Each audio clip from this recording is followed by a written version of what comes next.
ಓಂ ಶ್ರೀ ಗುರು ಬಸವಲಿಂಗಾಯ ನಮಃ. ಈ ವಚನದಲ್ಲಿ ಬಸವಣ್ಣನವರು ಮಾನವ ಜೀವನದ ಸತ್ಯವನ್ನ ಬಹಳ ಸರಳವಾಗಿ ಆದರೆ ಗಂಭೀರವಾಗಿ ವಿವರಿಸಿದ್ದಾರೆ. ವಚನ ಇಂತಿದೆ: ಮಾಡುವಂತಿರಬೇಕು, ಮಾಡದಂತಿರಬೇಕು, ಮಾಡುವ ಮಾತುಗಳಿಗೆ ತಾನಿಲ್ಲದಂತಿರಬೇಕು, ಕೂಡಲ ಸಂಗಮ ದೇವರ ನೆನೆಯುತ್ತಾ ನೆನೆಯದಂತಿರಬೇಕು.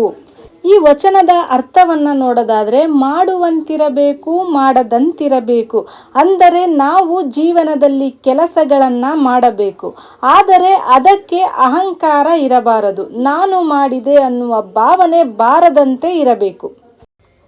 ಮಾಡುವ ಮಾತುಗಳಿಗೆ ತಾನಿಲ್ಲದಂತಿರಬೇಕು. ನಾವು ಹೇಳುವ ಮಾತುಗಳು ನಮ್ಮನ್ನು ದೊಡ್ಡವನು ಎಂದು ತೋರಿಸಬಾರದು. ಮಾತುಗಳಲ್ಲಿ ಸಹ ವಿನಯ ಇರಬೇಕು. ಕೂಡಲ ಸಂಗಮ ದೇವರ ನೆನೆಯುತ್ತಾ ಎಲ್ಲ ಸಮಯದಲ್ಲೂ ದೇವರ ಸ್ಮರಣೆ ಇರಬೇಕು. ನೆನೆಯುತ್ತಾ ನೆನೆಯದಂತಿರಬೇಕು. ಇದು ಅತ್ಯಂತ ಗಂಭೀರ ಅರ್ಥ. ದೇವರನ್ನ ನೆನೆಸುತ್ತಾ ಕೂಡ ನಾವು ನೆನೆಸುತ್ತಿದ್ದೇನೆ ಅನ್ನೋ ಅಹಂಕಾರವು ನಮ್ಮಲ್ಲಿ ಇರಬಾರದು.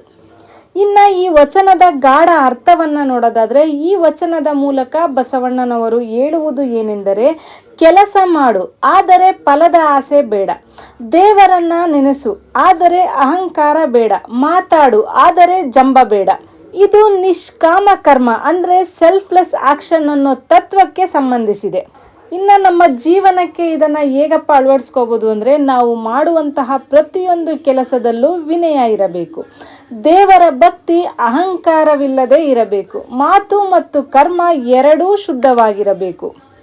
ಸ್ನೇಹಿತರೆ, ಬಸವಣ್ಣನವರ ಈ ವಚನ ನಮ್ಮ ಜೀವನವನ್ನು ಸರಿಯಾದ ದಾರಿಯಲ್ಲಿ ನಡೆಸುವ ದೀಪದಂತೆ. ನೀವು ಕೂಡ ಈ ವಚನವನ್ನು ನಿಮ್ಮ ಜೀವನದಲ್ಲಿ ಅಳವಡಿಸಿಕೊಳ್ಳಿ. ಈ ವಿಡಿಯೋ ನಿಮಗೆ ಇಷ್ಟವಾಗಿದ್ರೆ ಲೈಕ್ ಮಾಡಿ, ಶೇರ್ ಮಾಡಿ ಮತ್ತು ನಮ್ಮ ಚಾನಲ್ನ ಸಬ್ಸ್ಕ್ರೈಬ್ ಮಾಡಿಕೊಂಡು ಬೆಲ್ ಐಕಾನ್ ಹೊಡೆಯೋದನ್ನು ಮರಿಬೇಡಿ. ಧನ್ಯವಾದಗಳು.